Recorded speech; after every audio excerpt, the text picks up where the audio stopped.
go. Welcome back to episode 17 of Shenanigans. I'm not doing well. I'm not doing well. I'm hurt physically and my heart. What is your heart problem? My heart problem is that the Nuggets just lost at Game 7 in the second round. Yeah. I don't know, man. We'll just get right into it. Y'all losing that sucked, but it's kind of a bad omen when one of your best players like Jamal Murray was popping off so much early. It always kind of leaves room to be like, okay, well, is he gonna have that energy in the next half the whole way through again? Which he didn't, and Well, also Anthony Edwards, give him credit. He did a great job at defending, even though he kind of had a very fucking horrible game scoring and shooting wise. He shot like ass, but he made up for it on the defensive end in the second half and stopped Jamal. Clamped Jamal down. Aaron Gordon didn't take many shots. He didn't do that a lot, but also got to remember fucking his main form of attack is attacking the rim, and then you got Rudy Gobert there and other defenders as well. MPJ didn't have his best game, of course. Jokic, he played up to par with him. He didn't shoot as well as he could have, but he had 40 points or 37 and like 17 rebounds. He did his best. He was tired after the game. He gave his all. So, I mean, hey man. Really though, it didn't seem like most of your guys showed up. Besides those two, though, I get the Rudy Gobert thing with Aaron Gordon, but he popped off two games ago, and MPJ missed he went 3 for 12 on field goals and 1 for 6 on 3-pointers. We know he's inconsistent though. Yeah, I knew that, but at Game 7, everyone's got to be on their shit. I don't know, Aaron Gordon, why he could pop off in Game 5 and not 7, just confusing. Man, Christian Brown, he was playing decent yesterday, but damn, man. Fuck, Peyton Watson was out too. That hurt us because he's one of our guys off the bench he's just a good piece off the bench, man. So it was really just Christian Brown yesterday and old ass fucking Reggie Jackson. That was really all we had out there off the bench. We don't have much depth. Bruce Brown and Jeff Green leaving, that fucked us up, man. And Reggie Jackson is old now. I think we should keep Christian Brown, obviously. Duh. He's a great bench piece. Good role player. KCP, he's about 30. I think we could keep him. He's a little on the offense, but he can shoot threes sometimes. Sometimes he's on, sometimes he's off, but he's a really good defender. So I think our core 5 stays intact, and we also still have all of them signed to a deal, so our starting 5 will stay the same. Keep Christian Brown. Hopefully he'll improve too, but he's still a really good role player. Peyton Watson too. He's been improving, and then we need to sign some defense and some shooters off the bench, man. We need some more bench pieces. We need some more depth, like we had Bruce Brown and Jeff Green. We need to find some guys. We need to find some 3-and-D guys, 3-and-D guards, whatever. We just need to reload our bench, man, and we'll be back. Everyone's talking shit, the dynasty in Denver or whatever, it never happened or whatever. I'm like, shut the fuck up, bro, because the Warriors won in 2015, then they lost in 2016, and then won 2017-18. What if we have a crazy free agency or a crazy draft or some shit? You don't know what could happen, man. I mean, we'll be here for years to come. Don't fucking worry. We'll be back. I'm pretty sure. I'm sure about that. But congratulations to the Timberwolves. I like Anthony Edwards. I don't really like the rest of your team. I mean, I like Naz Reid and Jaden Daniels and Anthony Edwards, but the rest of the team I don't really like. Fuck them. But congratulations. Y'all deserve it. I hope the Mavs win it all now, but if it's not the Mavs, I do hope it's the Timberwolves. because I hate the Celtics. That'll always reign supreme over pretty much everything. Fuck the Celtics. And then the Pacers, just fucking boring. Who the fuck wants to see Indiana win a championship? I would rather see them in the finals than the Celtics, just because it would Oh, be I cool. would too, just because I hate the Celtics. But what the fuck, man? Indiana?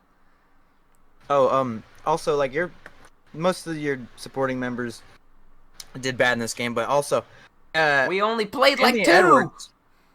Anthony Edwards, bro.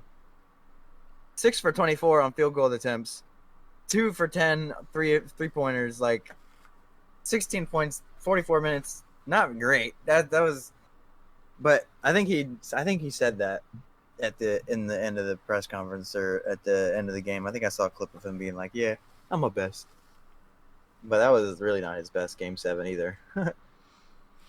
So y'all did something. I mean, you think it was just him choking him or something, or I didn't watch. So I don't know, man. Their defense just did a really good job at adjusting at halftime. yeah, And Jokic is a then sneaky 29 years old. I mean, how long do you think he seems to hate basketball really? So it's like, what the how fuck are you long? hate? He don't hate basketball. I hate, but like, he loves his horses way more.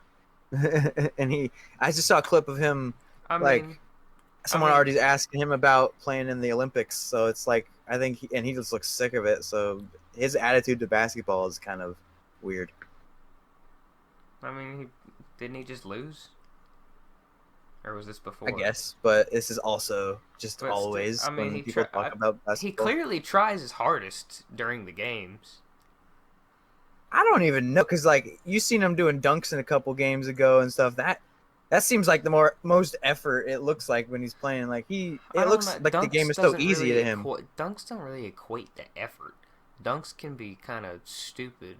Like, what if you miss Him jumping? What if you miss the dunk? Like, a layup is always more safe than a dunk. I guess so, but like I'm just saying, the way he plays the game, it doesn't even look like he's trying too hard. I was watching highlights the other day. And I just seen him do like a behind the head pass to Aaron Gordon.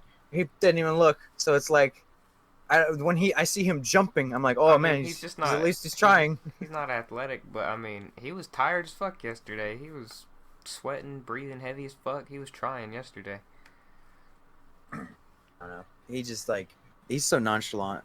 That's all. His personality is weird to me. I don't like him too much. He sees it as a job, but he's like one of those guys who's like, "Fuck, it's my job," but he's like is like the best at it. Like when he's there, he fucking does it, and he does it really good. Yeah, I don't know. He's just weird to me. He's a weird guy. He loves. I think he wants to go back home like immediately. I love that. I like how he doesn't want to stick around. Doesn't want to hang out in Denver. Just wants to go back to his people. He didn't want to do that last year until the parade happened, and he got really drunk, and he was like, I can't believe I wanted to miss this. I mean, I don't know. I'm not really talking about anything right now. I'm just like thinking about Jokic and shit, and like, what's his future? How long do I think he'll play? Like, if y'all don't win another one next year, how long do you think he'll want to stick around? I feel like he's fine in Denver. I think I personally think he's a lifer. I don't think he'll move. I just like, how long do you think he'll continue to play basketball? Oh, I don't know. I just don't. I don't know, man. Until his body gives out, I guess. Till he. I mean, that might take a while. He's kind of fat. Like, I don't. His game, he's not very athletic, so his game is not gonna rely on his He's not really too fucking fast. I mean, I guess losing athleticism when you're already unathletic kind of sucks, but his game doesn't rely on the athleticism, so I think he could stay at the top of it. He might not be at the top of his game, but he could stay at a high elite level, all-star caliber player, like into his mid to late 30s. I think so. I think he'll last another, man. He's 29. He'll last another 6 to 8 years, I think. Wow. Okay. I was thinking like 34. Maybe. I see like 36, 37. Pacers Knicks. How'd you feel about that? I love that ESPN notification I got. They were I kind of Pacers saw it send them coming. packing.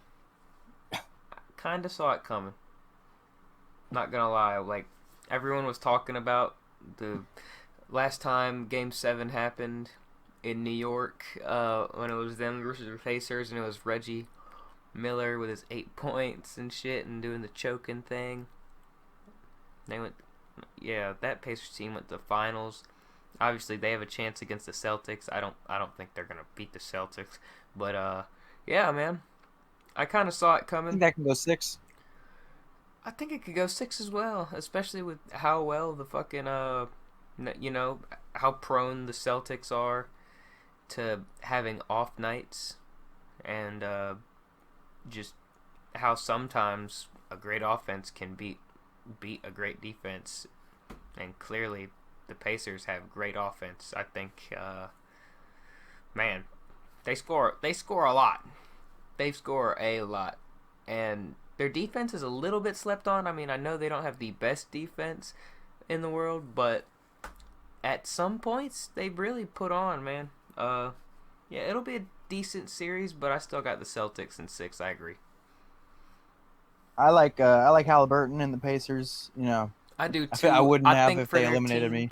I think for their team to elevate to the next level and be true contenders, I think they need like a second, like star, like a scoring star. You know what I mean? It can go off, but yeah, I know what you mean. Yeah, And Halliburton can go off, but he's a playmaker, man.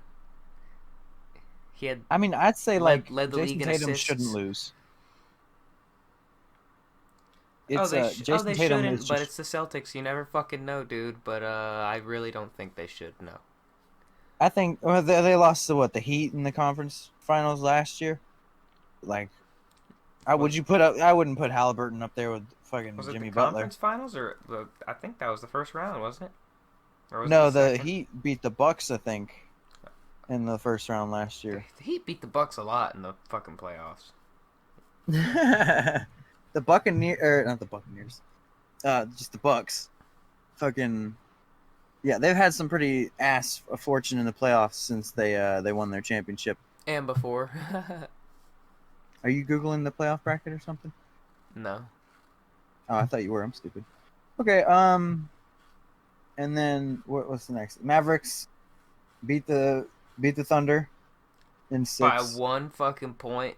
Kind of controversial and everything, but holy fuck, man. Those free throws were clutch, and then wow. Shea had that What a foul game. on the one dude. And now there's something I wanted to get into about OKC. A lot of people are talking about OKC now and how big their window is with Chet, Jalen Williams, and Shea. Because, you know, Shea's tied down for 4 or 5 years, 3 years. I don't know how long, but he's tied down for a while. But after the team options that Chet and Jalen Williams have, you know, they're really good. They're both really good players. And Jalen Williams, especially, I think Jalen Williams himself could like lead a team by himself. Like I think he could be the leader of a team. So I mean, like they can't afford 3 max contracts at once. At least one of those guys will leave, and who knows, both of them might want out too. So what? How big is OKC's championship window really? And especially they do have all these picks and everything too, so they could trade him.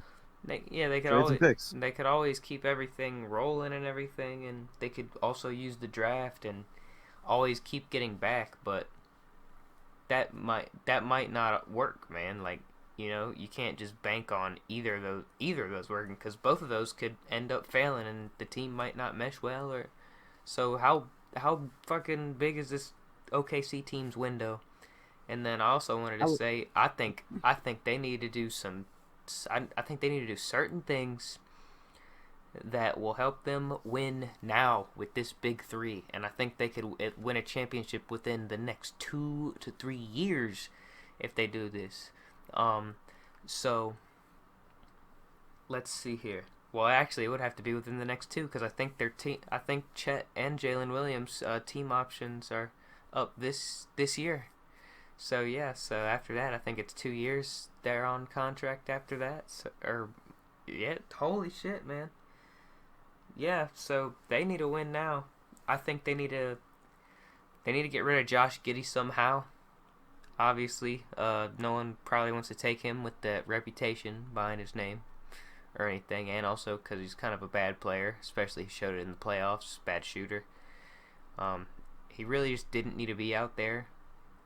I don't think he's a really good fit. I mean, he had a bad year this year. Even before the whole controversy happened, he wasn't really doing as well as he was the previous 2 seasons. I don't know. I got a bone to pick with Josh Giddey. Yeah. He looked too much like me. He need to shave his fucking hair. A little pedophile need to stop looking like me. Because when I put my hair down, I look like that goofball. And I put him on my story once as a joke, and someone hit me up and was like, "Bro, I thought that was you." I was like, "Oh my god, dude, this is ridiculous." Man. Keep going though. I just thought about that. Like, my hair's getting longer, so I've been thinking about that when I see his ass. Dude. Yeah, so I think they need to get rid of Giddey somehow. I think they could flip Isaiah Joe. They could get. I think they need a. I like Lou Dort, but I do genuinely think that they need to move on from Lou Dort. Like, they need another big next to Chet Holmgren. They need a power forward or a center and slide Chet to power forward, because right now I think Jalen Williams has mostly been playing power forward, and then it's been Lou Dort playing small forward. I think, and also Jalen Williams off the bench. I think you could trade him for something, man, like for some good assets or picks or players, just role players and anything. They don't need more picks. And then they have a bunch of, and then they got picks this year to choose from too with players. So the options are open to them, but I do think they could flip Isaiah Joe and Jalen Williams, and also Lou Dort, and then get rid of Josh Giddey and fucking they could somehow turn that into a team that, like, and then slide Jalen Williams to the 3 spot, have Shea at the 1, sign a 4 or a 5 or draft one that's like, or something like that, a true 4 or 5 big force, power forward or center, and get themselves a guard. Get themselves a guard who's good at defending and shooting. Get themselves a 3-and-D guard. And that'll flesh out their starting lineup, and I think would fit really well with the big 3. And then with all the draft picks they have, and mid-level exception and the fucking free agent market, they could probably get some decent bench pieces too, and I think they could win a championship within the next year or two with that plan that I just said, especially they go get KD, flipping all those dudes they have on the bench who are good, who they're could they're gonna potentially get fit better KD somewhere else. They could, but I've heard stuff like that. I heard KD to the. I heard KD back to KC, back to the Warriors, back to Seattle whenever the fuck they come back. But bro, they got so many picks, so they could afford like a couple big ass dudes like that. I feel like, or maybe they can't afford it, but like they could trade a lot of those picks for like someone like KD, a couple dudes. Like, I don't know, I would get more than just KD though if I could with all those picks, because you're not gonna draft with everybody with all those. There's one year they have like 5 first-round picks. I don't know, man. Picks work differently in the NBA than the NFL. Like, players are. I feel like picks are more valuable in the NFL than they are in the NBA. Yeah, but you have the most to trade them anyway. OKC has a fucking abundance of them, but it might not even be worth it. Because sometimes it is smarter to just hold on to draft picks. Well, that just depends on what they think their championship window is. I think it's pretty close. Like, their playoff run, they had a good one this time. Next year, like, they added one piece. I think it could be a finals contender. You know what I mean? Yeah, I guess. But like, I don't know. That just depends on what they think, really. But I would trade most of those picks for a star now, and then try to make some moves in the playoffs. But Luka's anyway. Let's talk about it now. Timberwolves and Mavericks. Who you got? I think the Timberwolves are going to the finals for the first time in their team history. Yeah, I mostly agree with you just because of Luka's health, Yep, and I think it's going to be a little too hard. his knee's a little shot, a little hurt, has a sprained knee. And then you got the Timberwolves, that defense. I mean, the Mavs can play defense too, man, but it's not like the Timberwolves defense. They play defense, good perimeter defense too, man. The Timberwolves just And they got Gobert and like bigger dudes. yeah, they got good all around. They got good defense, elite defense all around, inside, outside, like man. And Dallas's defense is good, but it's not on the level of Minnesota's. And then when you got Luka, who's playing through an injury, that's just. So Celtics in the East, and then in the West, you got Timberwolves. Yep, I got a Celtics Timberwolves finals, and you know what? I fucking hate the. I know I hate the Celtics, but this is just so Celtics like, man. They wouldn't win that. They would let the Timberwolves win their first fucking finals ever. They would. The Timberwolves are gonna do it. The Timberwolves are gonna do it. I'm fucking putting it my name on it right now. They're gonna win the finals. The Timberwolves are going to win the finals. The Celtics 49ers comparison will never stop for me. But I agree with you. I just like they don't do well in that big spot for some reason. That window is kind of tight too. If you look into all their cap issue and all with the contracts and everyone Celtics? Probably wanting. Well, the Celtics especially, but I'm talking about the Timberwolves. So them winning it right now would definitely be the best for them too, because I think some guys are owed some money, and then Rudy's probably going to be gone soon. Maybe even Cat, who knows? I feel like Rudy just got there like a year ago. Yeah, but he's older. He's like 34 or 33 or something. I didn't think they just won for like 2 years. That's crazy. Okay. I mean, yeah, they probably want him for longer, but his deal's like gonna be up soon. I think after this year, his contract is over, and he'll be like 34 or 35 at the end of his contract. So is it even worth it?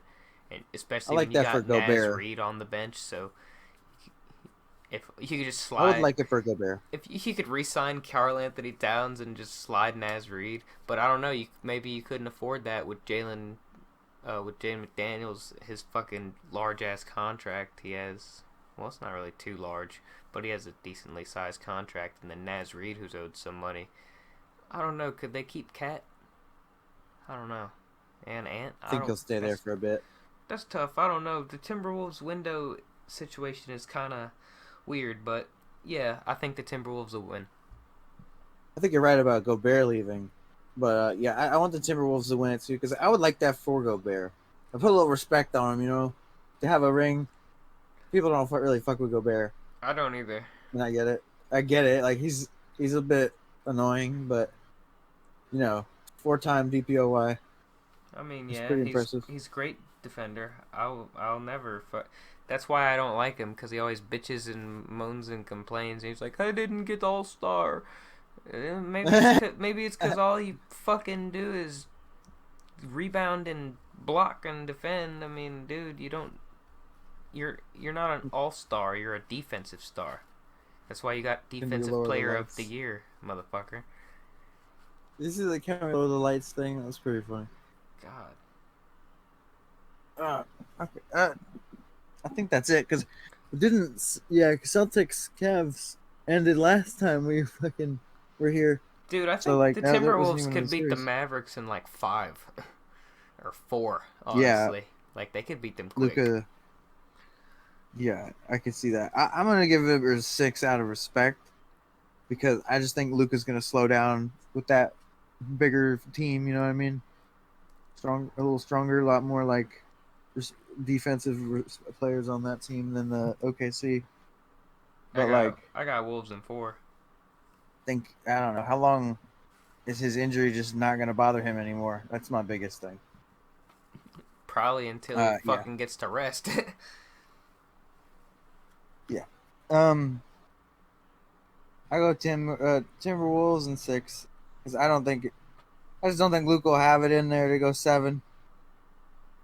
But I feel I keep listening to our episodes back, and we've been like pretty wrong, both of us, in predicting these. So it's like I have no idea. I don't even trust my gut. I mean, I'm ready to. the NBA's finally at a point where it's unpredictable. It used to be to a point where I could just fucking say, "Hey, it's gonna be Cavs Warriors," and everyone would be like, "Yep." Well, it's just weird to me. Like dynamics seem to not matter every game. It's just everything changes every game. It's so weird. Like, and everything changes in the halves. Like leads don't matter. Basically, nothing you do in the game until the end matters. Like the way Everything you in the play or the game way your matters. team is. Okay, well, it's like you can hold the lead all game, and then Donovan Mitchell goes off in the fourth quarter, and he beats us. It's like okay, that's stupid. But I mean, I yeah, forgot my point now. You scared me. I get your point, but I'm just saying everything in the game matters for real. Like Oh, every and I was gonna say like the way the Timberwolves are like built, they're just like stacked deeper than you guys are a little bit. But like y'all owned them a few games. they kind of built their team to beat us. They kind of Yeah, but like they're kind of they're built a little like us a bit.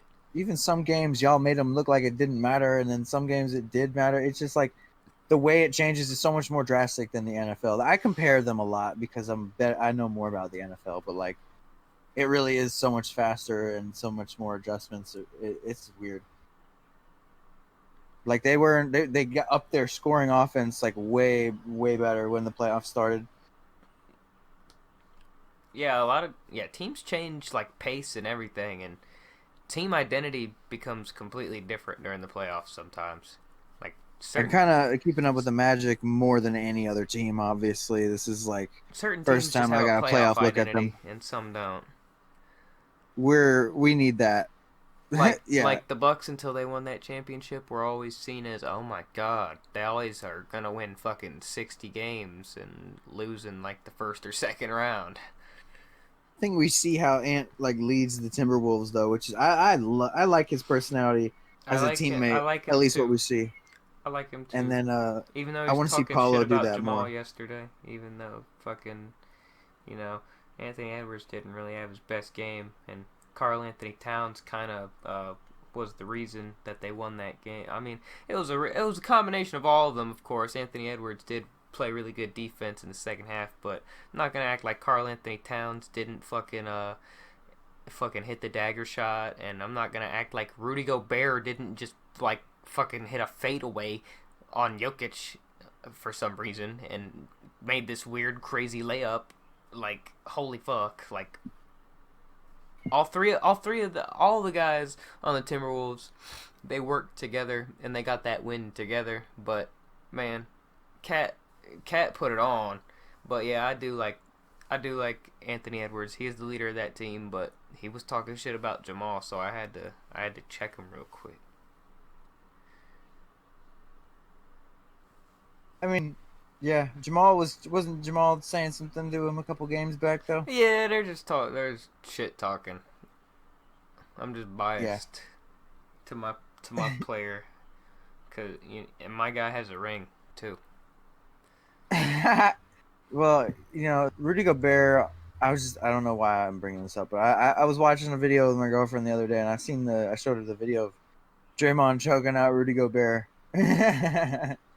That's what Timberwolves got me thinking about that now. But my mind is wandering. I'm ready to move on to the next thing if you are. Yeah, me too. We had some NFL stuff, a couple lists and goofy sections, but first, the NFL schedule got released, and I just wanted to scroll through the games and see about any particularly interesting matchups or certain weeks or anything. We'll just go through it real quick here. So obviously, the first game, the kickoff, is going to be September 5th, the Ravens and the Chiefs. And then the Friday right after that is Packers and Eagles in Brazil. That's weird to me. I don't know why they're doing that. I mean, Packers colors are kind of Brazil colors, and then the Eagles are green and have like Brazilian type fans. But it's like, what do you think about them going to Brazil? Man, that's cool. I think the NFL is trying to they're trying to take a little page from the NBA's book, and they're trying to spread around more than just fucking London, you know? Yeah, there was they got some weird decisions. Like I think they're sending the Giants and the Panthers to Germany, which is a really weird matchup to send there. That could be a very boring game. And then the first week we got Panthers Saints week 1 opener, Vikings Giants. That's hey JJ might have a shot to show the Giants that should have took them. Maybe. That might be interesting. Titans Bears. I think Titans should win that. I would favor the Titans to win that, honestly, unless Caleb is just insane.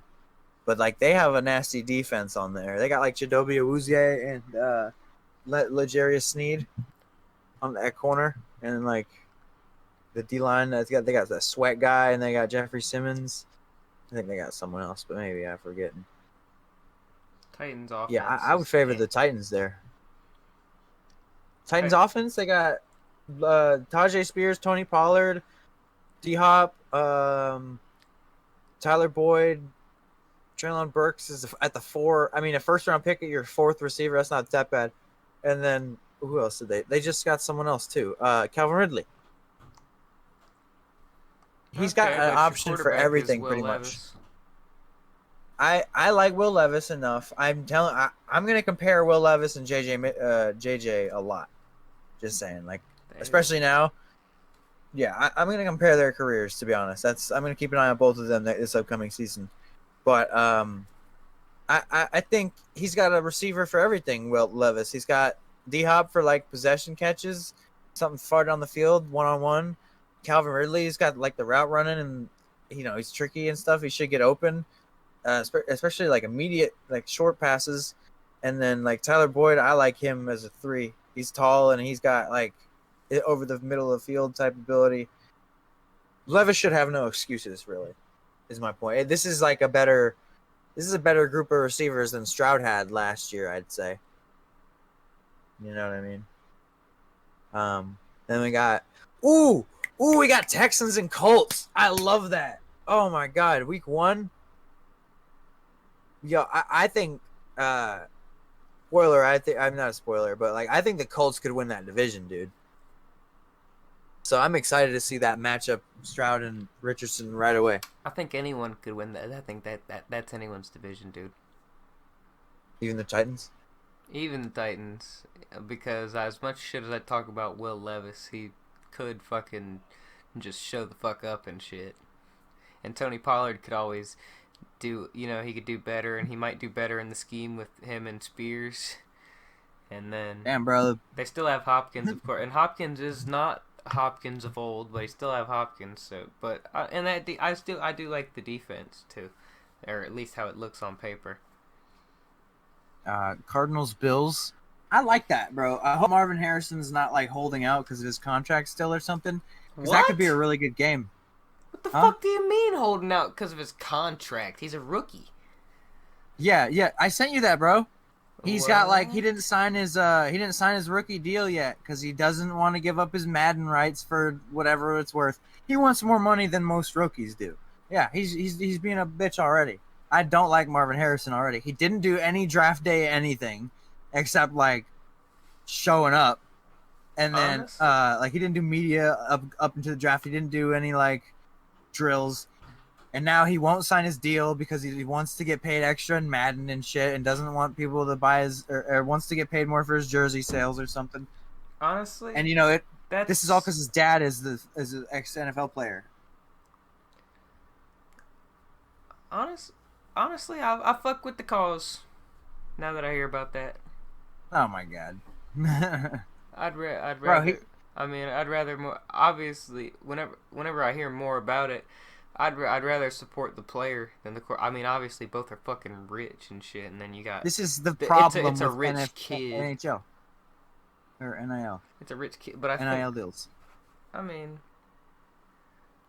I guess I don't Like I don't know. Caleb, Players should get paid more because why do fucking certain people at corporations who don't really work that hard deserve a majority of the money that they make off of you?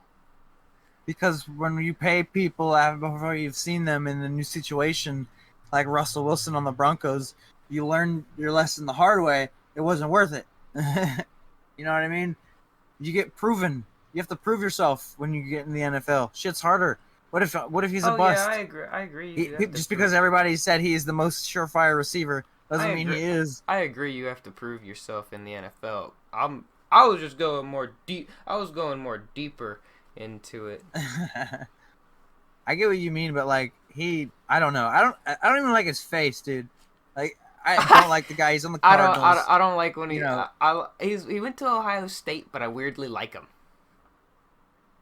he out of all like out of that class, like Olave, Wilson, Jackson Smith, and Jigba, and him, I'd say I like him the least already. Like, and Jigba didn't do this shit. Olave didn't do this shit. You know, I don't know how Wilson got the Rookie of the Year. I liked Olave more. I don't remember. I've been thinking about that for like a week or so. Like, how did Wilson get Rookie of the Year? His numbers must have been better. But anyway, moving on from Cardinals Bills. Patriots Bengals Week 1 matchup. That's whatever. Good job, Joe Burrow. You're spoiled again. You get easy matchup Week 1. Maybe your wrist won't be broken or your pussy won't hurt. You know, you'll be able to play. What if Drake May wins?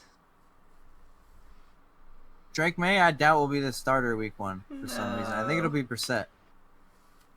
Yeah, Patriots Bengals, lame. Hope Joe Milton wins that job and steals it from me. Just saying. I'd rather that happen too, honestly. We're low on Joe. I'm low on Joe, but I'd still rather that happen. I fucking don't like Drake May. I at least like Joe Milton. I just don't think Jaguars will be good. Dolphins. We think Jaguars Dolphins. Oh man, Dude. I got the Dolphins. I saw Brian Thomas in his Jaguars uniform. Dude, he's pretty jacked. Yeah. I'm excited for that pairing. I hope they pop off. And yeah, I think that could be good too. Chop Robinson might have a good game on that Jaguars O-line though. Chop Robinson is gonna be one of the better players from this draft, in my opinion. I'm glad you're so high on Chop. Week 1, Arthur Smith revenge game, Steelers Falcons. Oh boy. I would probably say I don't know. Those both teams also don't even want I know who their quarterback is yet, so that's quite an interesting game. Let's assume Justin Fields and Kirk Cousins are starting. Who would you got having that? Justin Fields and Kirk Cousins. Mm-hmm. God damn. I give it to Steelers because the defense. That's it. Yeah.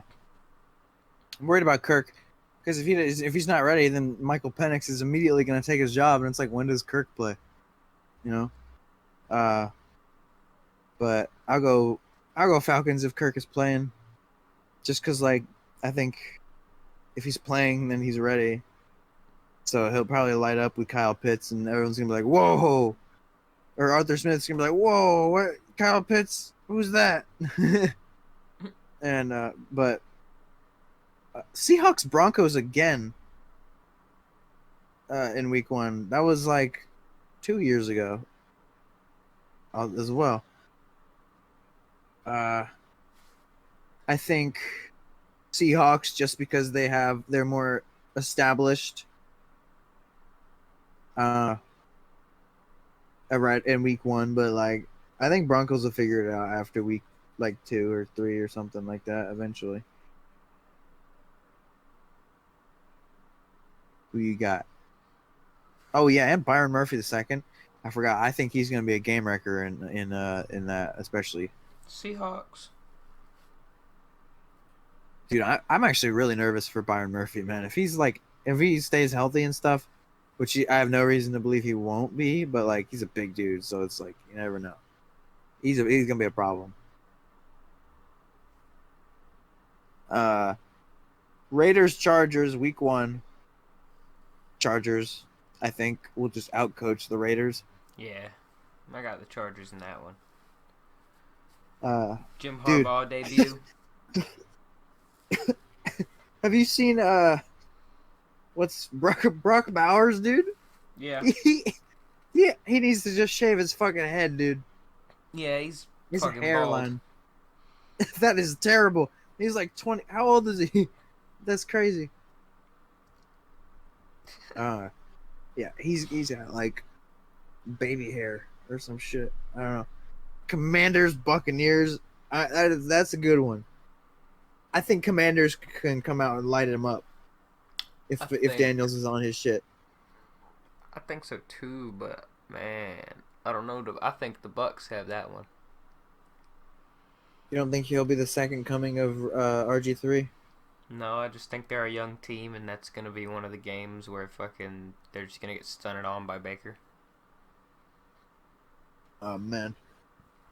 Yeah, their secondary has a lot to be desired. Dude, it feels bad Mike for the Sanders Commanders, still dude. now. That's true, but they instead of Emmanuel Forbes, they could have had Christian Gonzalez. True. And Cowboys Browns. What a weird week 1 game, to me. I don't know how I feel about that. I got Dallas just because it's the fucking Browns, dude. If we can't beat the Browns, but I don't even know. I know they got a monster defense, but come on. I just look forward to like Micah Parsons fucking glazing the shit out of Myles Garrett at the end of the game, like dapping him up and be like, "Bro, I love you, bro. I love you, Myles." Because I don't know if you've heard about him talking about Myles Garrett, but he loves Myles Garrett. But I'll go Cowboys because Dak is better than Deshaun. Rams Lions, woo! Week 1 Sunday Night Football. I'll just do this week 1, and then I'll scroll through some of the primetime games. I think y'all get some revenge for the playoffs. I hope. Look, dude, Jared Verse playing Penei Sewell in his first NFL game. I'm not excited for. I want him to look good, but I don't think he will. And then also Tre'Davious White. I've been thinking about that signing for like a week or so now. I'm not confident he'll be good, man. I think we'll have a hole in our secondary still. But I'm excited for Cameron Curl, Cam Kitchens. Yeah, those two. I'm excited for the safeties. And Braden Fisk. But moving on to the last game of that week. Jets 49ers Monday Night Football. Leonard Floyd coming for the other Achilles. I got the Jets. What do you think? Really? Mm-hmm. I got Niners. Rodgers are going to start the season out strong. I would like that. He's going to stunt Dude, he's going to stunt on the 49ers, dude. I mean, the 49ers have humiliated him. They didn't draft him first overall. They drafted Alex Smith instead, and then they've fucking beaten him in the playoffs a couple of times, I think. He's gonna want to stunt all on them motherfuckers. Yeah. Okay. And then I'm just gonna scroll through and list off the primetime games to give me a quick opinion. Week 2, Thursday Night Football, Bills Dolphins. Dolphins. On paper the Bills are not that great. Dalton Kincaid and Keon Coleman will have to do some real heavy lifting. All right. Keep scrolling. Keep scrolling. Sunday night football: Bears and Texans. Oh man, that's a good game too on week 2. Bears Texans. Obviously, I gotta go Stroud with the Texans, but the Bears, man, I don't want the Bears to be too good, I got but I want Caleb Texans. to be fun. Fair. And then Falcons Eagles Monday Night Football.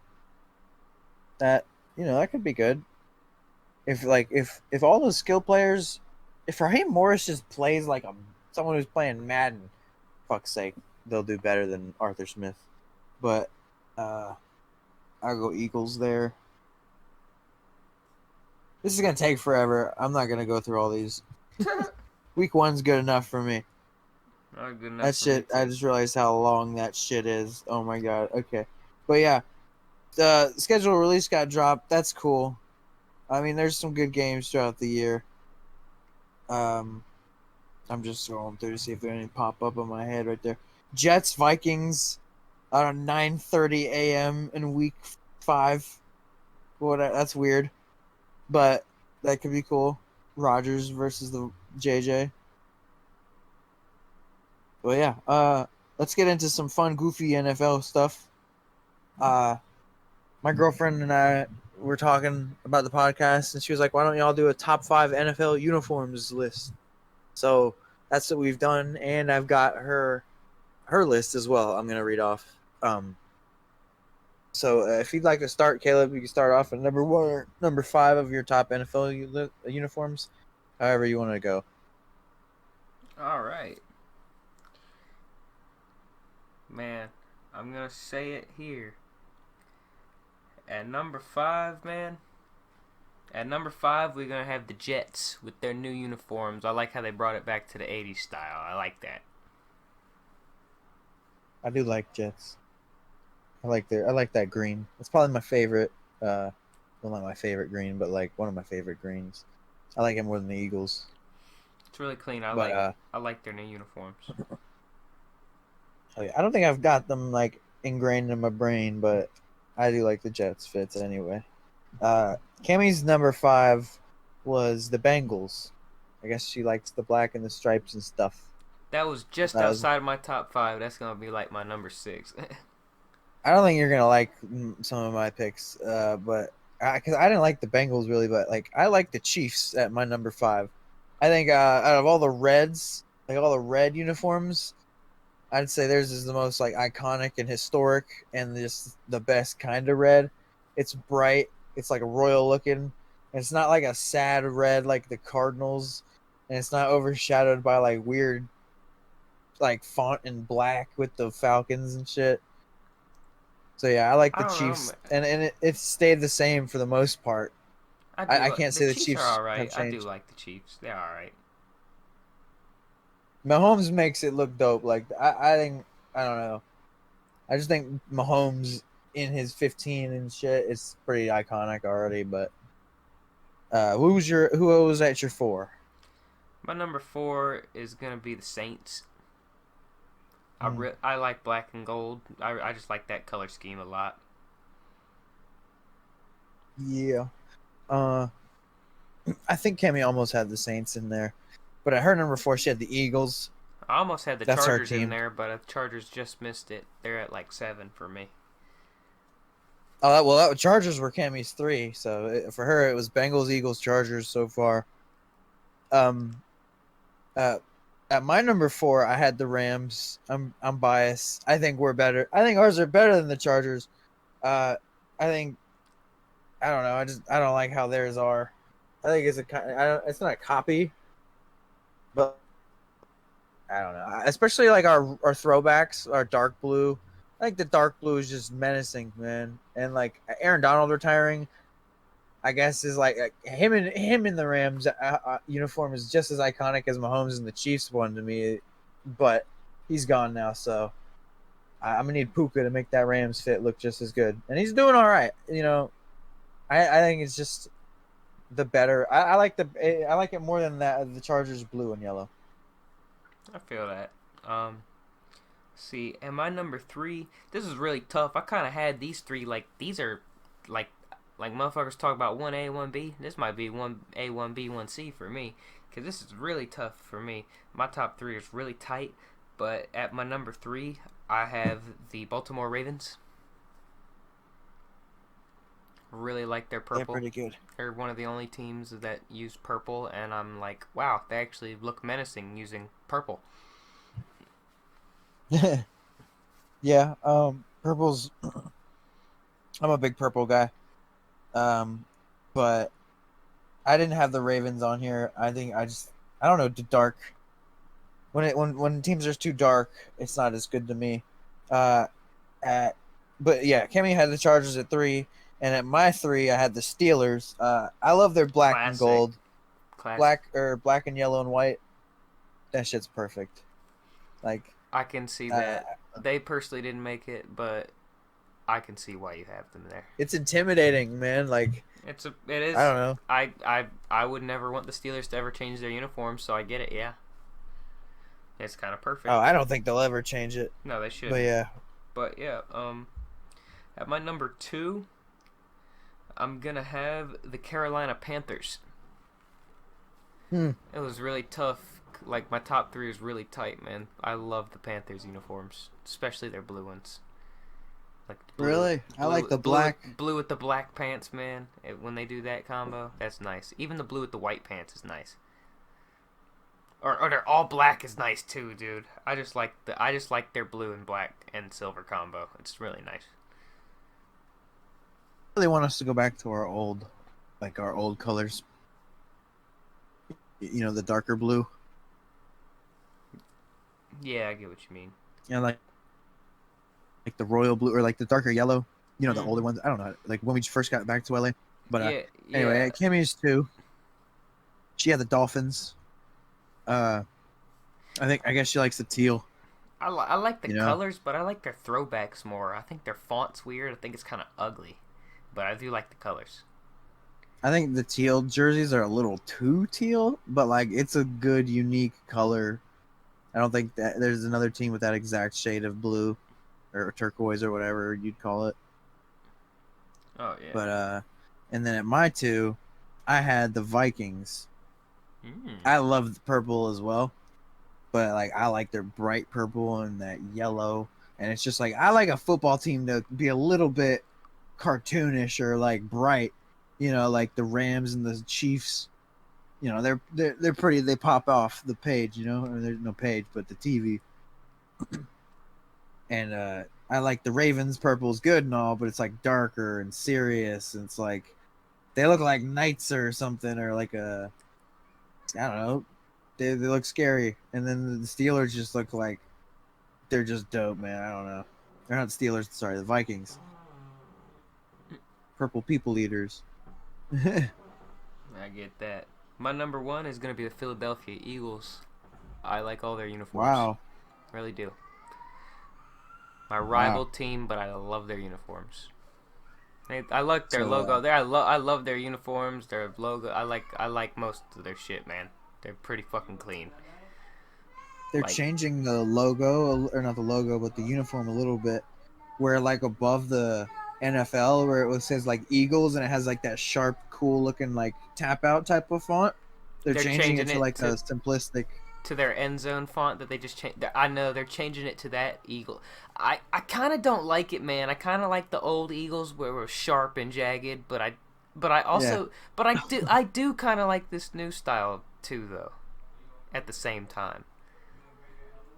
Well, at Kemi's number 1, she had the Vikings as her number 1. That's her favorite uniform. I don't know, dude. Like, I think the Vikings are just so cool. The purple. It works, and the font is great. The pants they always wear is usually pretty good. I like the font. White. I like the colors. I like the helmet with the horns. They do have nice uniforms. Yeah, if we're including helmet in the uniforms, then the Rams have like one of the top tier helmets.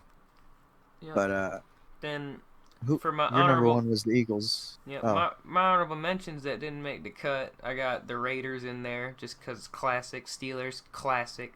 Packers, fucking classic. Colts, just classic. And then the Chargers. Those are my 5 honorable mentions. And that would have been my top 10 basically.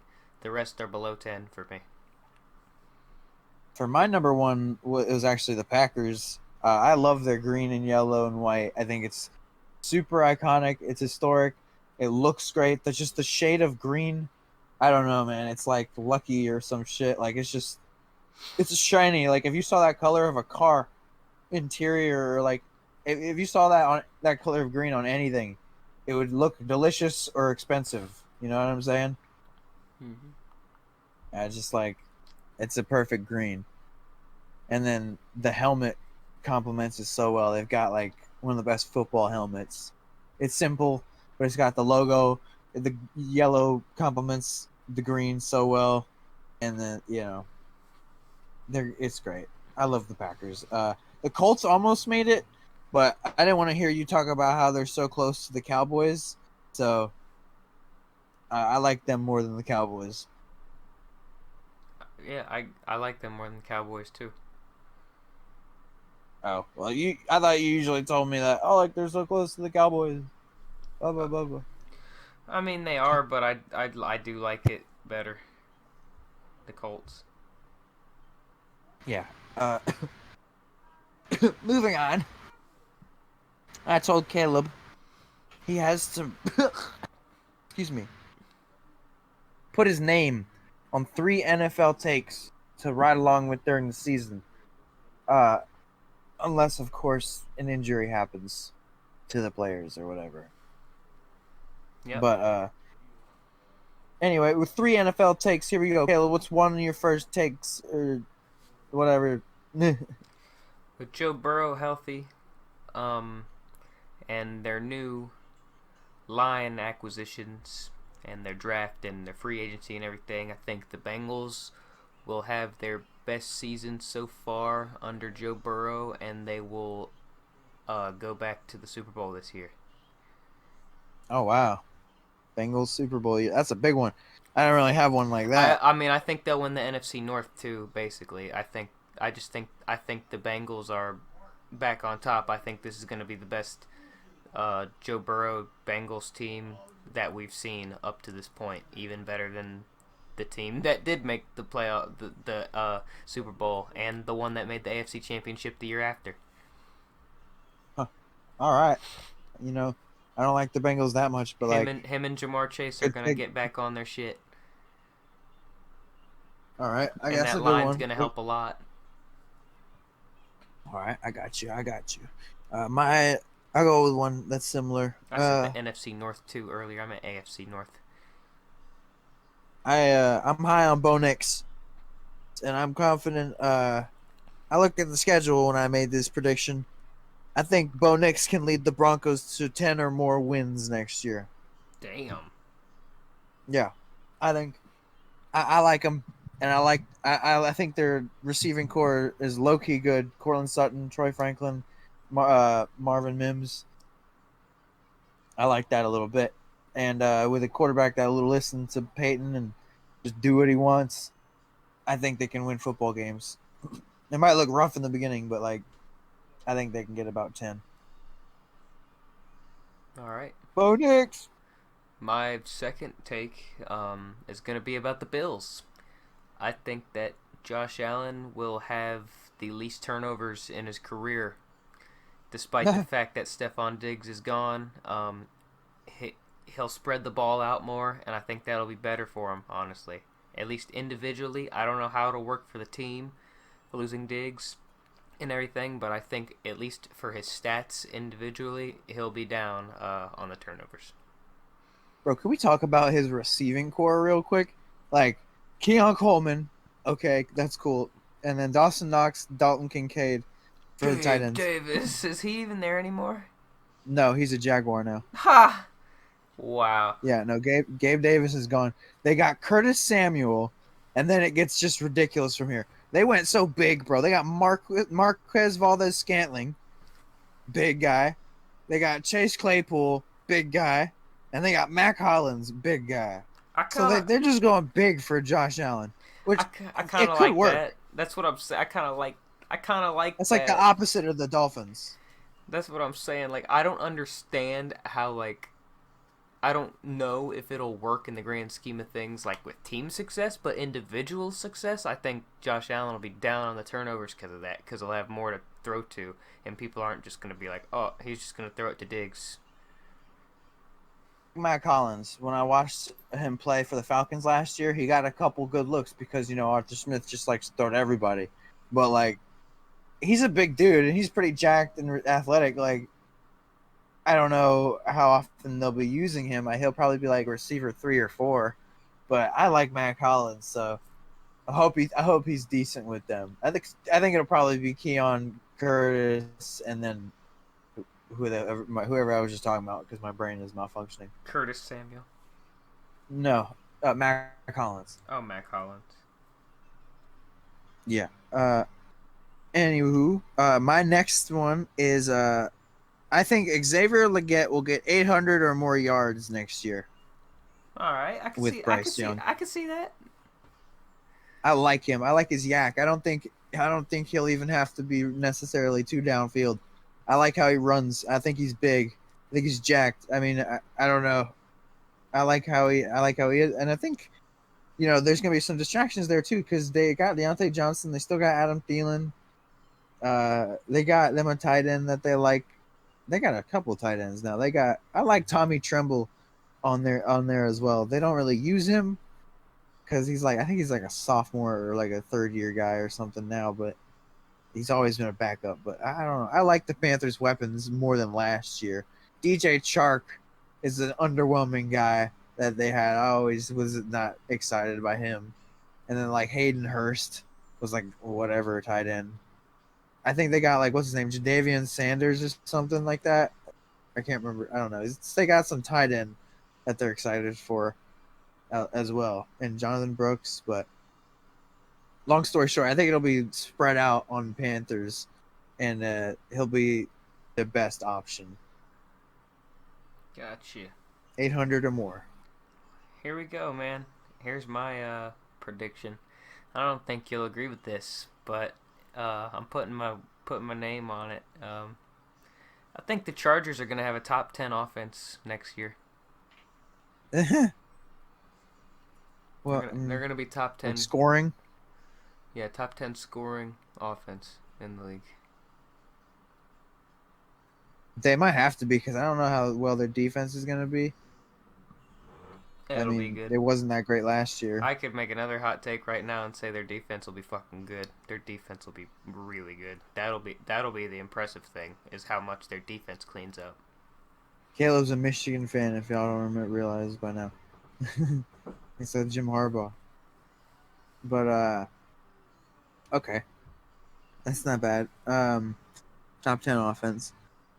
My last one is I'm willing to bet that at some point during the regular season, Derek Carr gets benched for Spencer Rattler. Fuck, I mean, I don't like Carr. Is that even a hot take? I don't know, but like, he didn't really get benched for Jameis except during garbage time.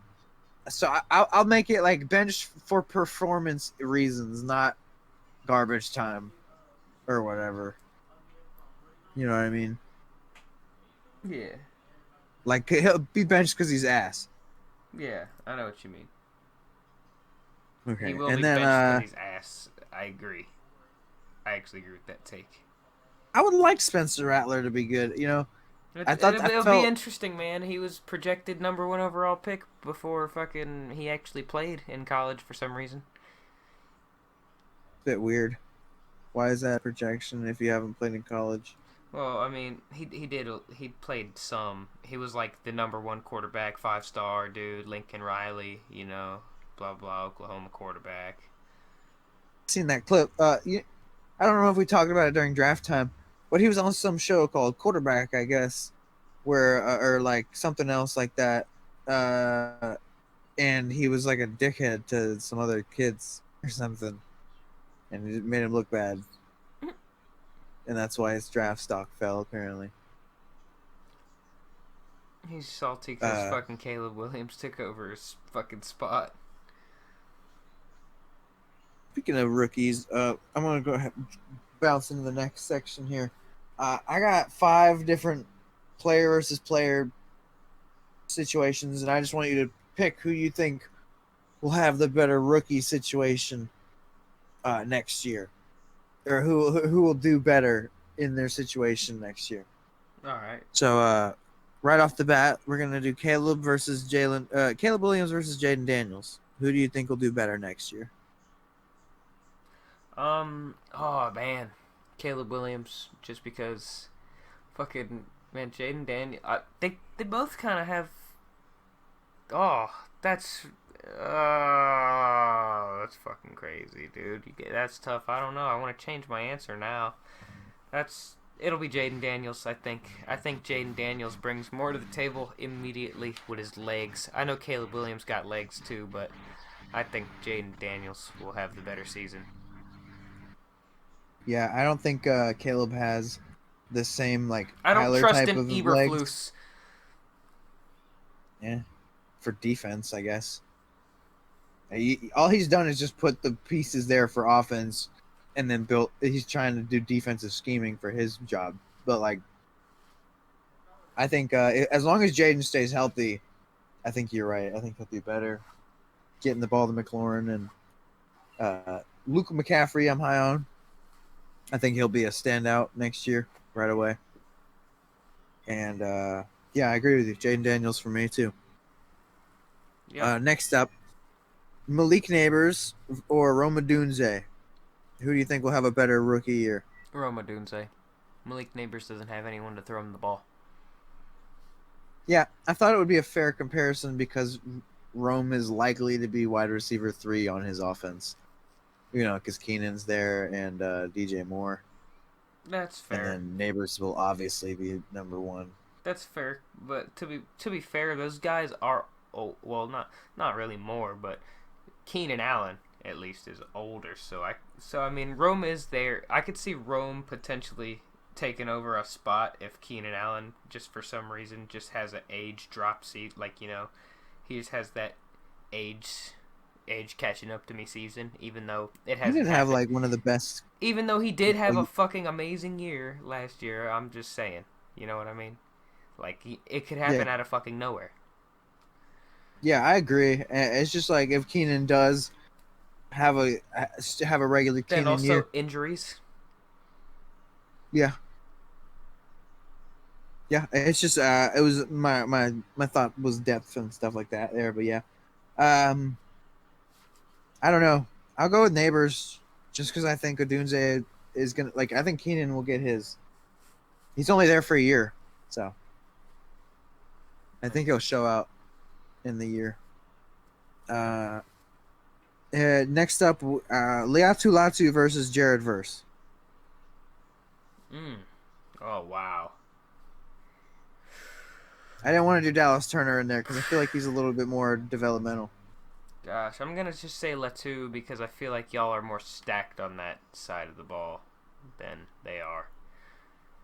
So I don't know, bro. DeForest Buckner might be better than anybody we have. I know they do have DeForest Buckner. Fuck, they do. But y'all are like deep there though. You know what I mean? I think Verse will come in and be the best player on the D line right away. But yeah, we do still have good ones like Kobe Turner and Byron Young are pretty good. What do you think about Braden Fisk? Like, have you seen him at all? Yeah, I like Braden Fisk too. I I haven't I seen like him him. like I've seen him play in college. I haven't seen any of his any practice film of his like in the NFL, but His I combine like looked him. good. Yeah, He man. looks good like warming up. I think y'all are deep there, and I think just because of that, I think even though they do have DeForest Buckner, I think y'all are deeper there than they are, and I think Latu will just have a better season. Well, I wouldn't be mad if he did. I always liked Latu more, but Verse is our boy now, and I like Verse. He looks like a cool guy. I don't know. He's a tall guy. Obviously, but like I don't know. I like him. Yeah. Anyway, moving on. Uh, this one's a good one. Terrion Arnold or Nate Wiggins? Who's gonna have a better rookie year? Terrion Arnold. Yeah, I think he's. dude. I think he might be the best corner in the draft. Honestly, I agree, but I was also like I'm thinking, really high on Wiggins, and I think it could be him. But I don't know. I like the fit in Detroit with Terry and Arnold a lot more than I like the fit with Nate Wiggins. yeah, I just don't think Wiggins is Even though gonna I be think he corner fits one. there, but I think Terrion Arnold is gonna be a leader of that defense. Yeah, my thought there was just like Tyrion is probably gonna be corner one on his team immediately, and Nate's got like Marlon Humphrey and Kyle Hamilton to kind of lean on. They've got Brian Branch at the Lions too, though. But I think the draft. I don't know how they could do it. This has been a conversation, obviously, but they need to get draft before free agency because, like, you get players that are meant to be in your team long term, and then you go get the veterans who need to fill the empty spots. That would make way more sense than like we got Tre'Davious White. Like, why would we could have got like a corner and then after gone and got like someone else in free agency. I don't know. I don't like it because I'm not hyped for the Tre'Davious White pick. I'm not hyped for like the Lions got traded for like two cornerbacks that I don't even think are gonna play very much if Terrion and Ennis Rakestraw are good. I don't know. It seems like they just wasted picks on that shit. Anywho, moving on to the last one. This one's not the same positions, but both pass catchers. Uh, Xavier Worthy on the Chiefs or Brock Bowers on the Raiders? Who will have a better rookie year? Oh shit, man, that's really tough. Cause Xavier Worthy is kind of boomer bust, but he is in a situation where he is with Andy Reid, and it's not like he was fucking. It's not like before the combine, before we knew he was fucking like the fastest man at the combine ever. He was still projected like late first, early second. So I don't know, man. But shit, that's tough. I think I'm Xavier. going Bowers. I'm going Worthy. I'm going Worthy just because he fits in that scheme, that system really well. And then they also have Michael Mayer in Las Vegas too. I think Brock I think Barrows will have the better career, and he'll probably end up being like a fucking superstar, like one of the best tight ends ever. But I think initially, yeah, I, I think I, despite Brock Bowers already looking 40 years old, I think he will produce very well in his rookie year. And I think Xavier Worthy is a lot. He kind of seems a lot like Sky Moore from a while ago. You remember when they drafted him, like late first or early second? I can't remember. I do remember when they drafted Sky Moore. Fast, gadgety guy, but can't catch the damn ball. The Chiefs love to get guys who can't catch the ball. It's so weird. Like Kadarius, Sky Moore, Marquez Valdez-Scantling, Worthy as far as we've seen in camp so far. Yeah, it's crazy. I mean, Rasheed was good, but he can't control himself now either. Yeah, I don't I know, mean, man. I'm just gonna say Worthy. yeah, fair. Uh, I go Bowers, but It's um, understandable. last thing I wanted to talk about before the shenanigans. I'm dying. Usyk versus Fury. We forgot to predict that, but I'll be an honest man and say I predicted Fury, and he predicted Usyk. I And predicted Usyk. I fuck it. I'm a Usyk fan too. I would have predicted him regardless. dude, and this is I'll actually talk about Edson Barboza again here in a second, but like this weekend was frustrating for me, dude. It was like nobody knew how to fight anymore. I was watching Tyson Fury, and there's a lot of frustrating things. He was fucking around showboating in round one. Like, who does that? Who shows off super early? But he kept swiping at his nose. I know he got a cut before the fight, and I don't know. Maybe there was like a lot of Vaseline on his face or something. But he kept touching his nose, which is really weird because he wasn't punching as much, and he kept touching it. So I was like, I didn't like that he wasn't punching and he was touching his face. But he threw when he would throw, it was like he was just so overwhelming to Usyk. Everything looked like it hurt. Everything looked like it I'm was a not like gonna it was a lie, it problem. fucking did. It did look like Usyk was having like a hard time handling some of those shots, but I will say Usyk takes some of those shots better than fucking people who are like larger than him have. Well, dude, it's he threw like I want to say like 5 right crosses, not even good ones. He threw them like he threw one single one I can remember, and a couple in combination when he was just flurrying like to the body and stuff. But like when he would throw the body, it was hurting Usyk. That mean uppercut, it was hurting Usyk. I wanted to see just a stiff right cross. It's just like he doesn't have to be a winding punch to hurt him. He was hurting him when he was hitting him, so I was like, why don't you just aim it 30 stiff right cross, bam, aim it easier down the pipe. I mean, every time he was hitting him, it was hurting him, and he just got like he got inactive.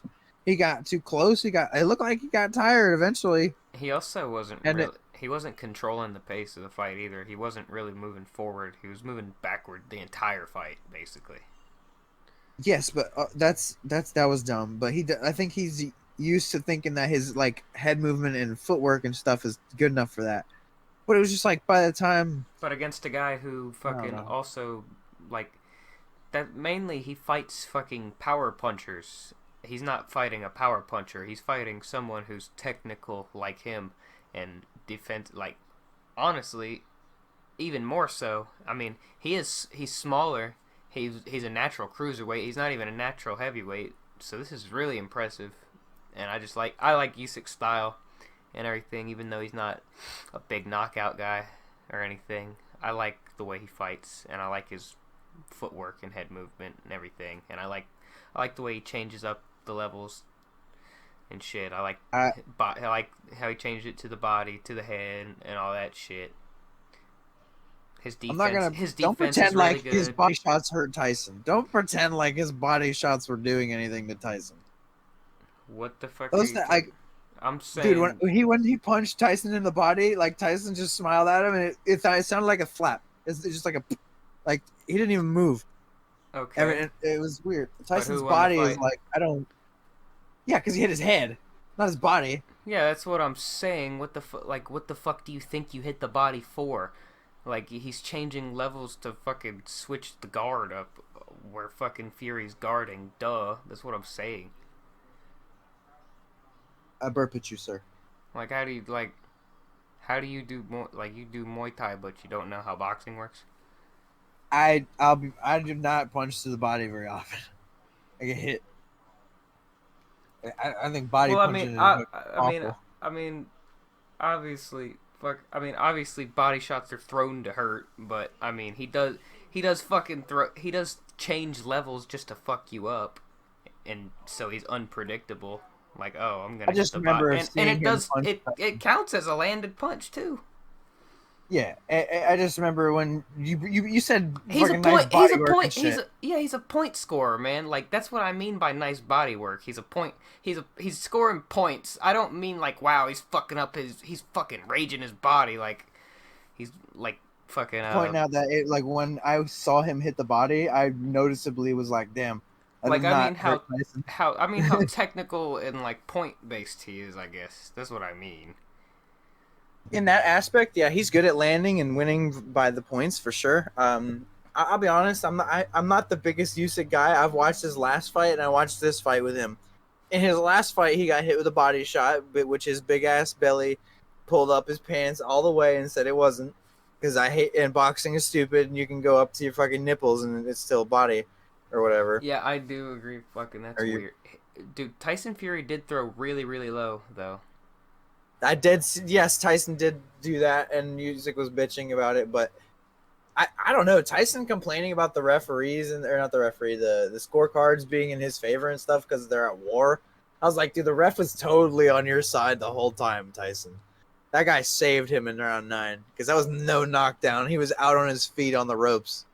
Yeah, that That he was lucky it was a Same thing with the Deontay Wilder fight. He's lucky it was a championship fight because he was out cold on his fucking back and didn't wake up until the damn ref said 7. And then he said, "Oh the shit!" The thing about the fight for me that wasn't impressive about Usyk is that like he just wasn't winning until Tyson was like tired and he could hurt him. Like Tyson was just kind of controlling it, like sparring like an asshole for the first half, which is like that's Tyson winning, kind of, but I don't know. I thought Tyson could have got him out of there if he really tried, and it just didn't seem like he did that. Then he got hurt, and then he couldn't come back. Which I thought it was I think Tyson was stupid. I thought it was a close fight, but Tyson Fury didn't do nearly enough for anyone to even make a case that he won. Like, you know what I mean? I think what you're saying is completely right. I do think that, like, affected, like, I mean, obviously, other than the fucking round where he fucking, like, made Fury tired and then fucking knocked Fury out on his fucking feet. Other than that, and when he was Fury was doing more damage and kind of controlling more, even though fucking Usyk was more pushing the pace and pushing him forward. But I'd say Usyk I agree. But I agree with you. But it's just that Fury didn't do nearly enough. So I don't even think there's a case for Fury because he didn't do enough. I'm not saying Fury won in any way. I'm saying that like I know Fury fucked up more than Usyk won that shit. Usyk just capitalized when Fury started to fucking give up and stop caring halfway through. Like he stopped throwing as much. Usyk got a big old combination in his head and it hurt him. And then he didn't really find that combination again. He found the target more throughout the fight, but he never hurt him again like that. And it's just like it took a lot of effort to hurt him like the way he did, and I think it's just the way Tyson gave up the fight. To be honest, and that's what's frustrating about it. That Usyk didn't really like dominate him. Fury just kind of fucking failed halfway through. It was weird, and he threw no right crosses at all. It was super annoying. It was that uppercut that was kind of landing, these big looping rights that weren't, these body shots that were, but he didn't do them enough or hard enough to win the fight. You know, I didn't like Fury's strategy. And then let me talk about Edson Barboza's strategy. I don't think Fury takes these fights serious sometimes too. Like I don't think he took this as serious like during the training camp. Like I mean, I don't know. I can't fucking say that for sure. But I feel like I could say that during the Ngannou and Fury fight, and now seeing this, I think he might have underestimated fucking Usyk. And he's just so talented; it's easy to kind of fall back on that. That, and then also I mean, kind of a lot of his fights have been easy in the past, you know, like easier since Deontay Wilder, and he's kind of been somewhat inactive-ish. Even though he has been fighting, but he's been fighting guys who everyone knows he's going to fucking beat until Usyk, basically. And now he's also getting older, and it's not like Usyk isn't fucking old either. He is, but I just think that Usyk took more time and prepared for that fight better. And Fury is kind of getting distracted. I think he's getting more and more distracted. Because he's kind of a star in his fucking... his fame and everything. Like he's kind of near the end, man. I think when they rematch, I think no matter, I don't know, man. I think Fury retires if he loses again to Usyk, but even if he beats Usyk and gets those belts back, I think it's only a matter of time before someone beats him and he retires. I can't remember if it was like Dylan White or Derek Chisora or someone. The last guy Tyson just like knocked out with an uppercut, defending his belt, but like. Since he beat Klitschko or whatever, he's really only fought Deontay Wilder and that guy. Yeah. And it's just like, I don't know. I guess he got caught up in the money fight and really only preparing for Deontay Wilder. Yeah, so now even if he does beat Usyk again, it's only going to be a matter of time before there's some heavyweight. There's either a young or it doesn't even have to be a young guy, just some up and coming heavyweight dude who's just ready to knock the fucking shit out of old ass Tyson Fury and retire him. Big Bang Zhang. So I think Fury is definitely near the end of his fighting career. That sucks. And I'm going into my buddy, my favorite guy, my favorite fighter ever, who may also be going into the end of his fighting career. Edson Barboza fought on Saturday. Did you get a chance to watch that at all? I didn't, but apparently I'm glad I didn't. Yeah, Edson got his fucking ass beat for 5 rounds. And I don't blame him. I blame his bitch ass corner. And the internet is flaming him for fucking getting beat up for 5 rounds and whatever. Dude, every round he lost. And they're just like, Edson, you need to find space. You need to work your weapons. You need to find your range. Yeah, okay, thanks. What fucking weapons when he gets in range, huh? This guy's beating his ass. How about some technical advice? Huh? No shoot a takedown, maybe? No front kick up the middle? He threw 1 front kick, by the way. I counted. Noticed that so much.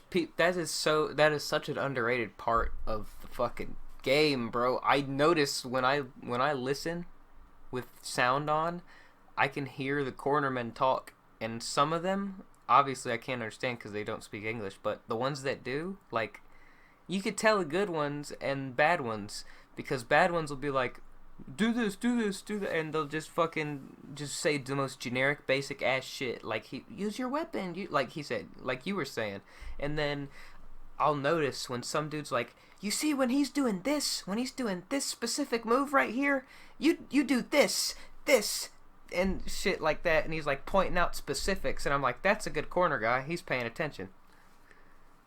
Yeah, the only thing that was working for Edson was like his leg kick, and they never told him to go back to that leg kick. And LeBron was a boxer, so he was getting up in Edson's face to counter the kicking, but Edson didn't once try a front kick to like get him back away from him. Like, he landed it as a good spinning back kick, which is still a frontal attack, but like, I think I wanted him to throw the front kick the whole fight, and I only counted 1 front kick that he fucking like threw to the head and kind of missed to hit the shoulders. I'm done talking about this. Barboza, terrible corner. Get out of American Top Team. I never liked him there anyway, but like now they really fucking just have nothing to say. That's helpful. Adrian Yanez got a win though.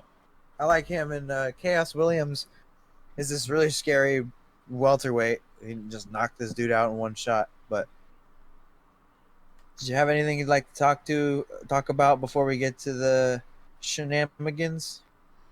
No, I don't really have anything special for real. We've said pretty much everything I gotta say, at least throughout the episode.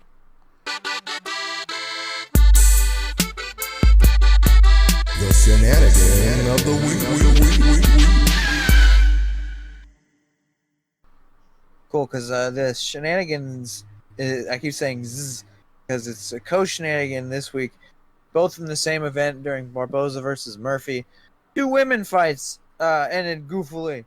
So I'll get to the first one. So Ariane Carnelosi was fighting Piera Rodriguez. Rodriguez drops Carnelosi with a right hand, and then she falls into her guard and freaks out. She's like, oh my god, I've never dropped anyone in a fight before. So then she fucking headbutts her in the guard, and everyone's like, whoa, that was weird. And the ref stops it, and then Carnelosi sits there for 5 minutes on the ground, just like, oh my head. And she doesn't get back up, so she wins by DQ via legal headbutt. So that was goofy. And then 2 fights later, another women's fight, Melissa Gatto fighting Tamiris Vidal. She punched her in the titty, man. Melissa Gatto punched Tamiris Vidal right in the titty, and then she just like kind of turned around and looked at the ref and was like, nah, I'm done. And then that was it. TKO via titty punch. So I shared those because they were both equally stupid to me. But yeah, that's all I got. for this episode. That's all I got for the episode 2. Catch us next week on Shenanigans. If you don't, then you are a bitch. Goodbye. Fuck the Timberwolves, even though I think they're gonna win the finals.